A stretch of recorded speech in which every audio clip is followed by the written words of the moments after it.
Assalamualaikum warahmatullahi wabarakatuh. Halo teman-teman, kembali lagi bersama saya Tiara Nuraini Fitri, NIM 1860205222169, kelas PGMI 3D, mata kuliah Kurikulum dan Pembelajaran, dosen pengampu Ibu Maftuca, MPD.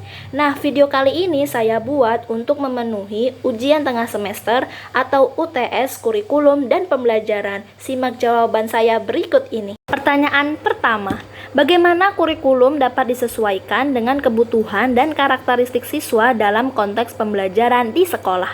Menurut saya, kurikulum dapat disesuaikan dengan 3 cara. Yang pertama, mengidentifikasi kebutuhan siswa. Yang kedua, merancang kurikulum yang menempatkan siswa di pusat pembelajaran. Dan yang ketiga, menyesuaikan materi ajar dan metode pengajaran untuk memenuhi kebutuhan siswa.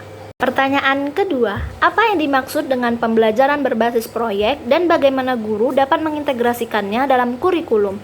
Pembelajaran berbasis proyek adalah metode pembelajaran di mana siswa belajar melalui pengalaman praktis yang terfokus pada proyek atau tugas nyata.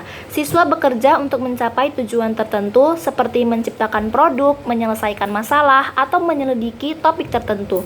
Guru dapat mengintegrasikan pembelajaran berbasis proyek ini dalam kurikulum dengan cara menentukan tujuan pembelajaran, memilih proyek yang relevan, dan melihat hasil evaluasi serta penilaian. Pertanyaan ketiga, bagaimana teknologi dapat digunakan dalam mendukung pembelajaran dalam kurikulum? Yang pertama dengan cara perangkat lunak pendidikan, contohnya aplikasi edukasi, platform pembelajaran DARE, dan permainan edukatif. Yang kedua dengan pembelajaran berbasis proyek, contohnya mengeksplorasi, merancang, dan membuat produk atau solusi. Dan yang ketiga menggunakan simulasi dan model interaktif untuk membantu siswa memahami konsep yang kompleks dalam mata pelajaran seperti sains, matematika, dan ilmu sosial. Pertanyaan keempat, mengapa evaluasi kurikulum sangat penting dilakukan dan berikan contoh konkret evaluasi kurikulum? Karena dengan adanya evaluasi kurikulum dapat mengetahui efektif atau tidaknya suatu sistem pembelajaran yang diterapkan oleh tenaga pendidik. Contoh konkret evaluasi kurikulum yang pertama melaksanakan pelatihan peningkatan pemahaman KTSP, pembuatan silabus, dan pembuatan RPP. Pertanyaan terakhir, pertanyaan yang kelima. Jelaskan dan berikan contoh konkret guru dalam melakukan penilaian dalam pembelajaran yang efektif. Yang pertama, penilaian formatif, yaitu umpan balik selama pembelajaran. Contohnya, mengadakan kuis singkat dan pertanyaan terbuka. Yang kedua, portofolio siswa.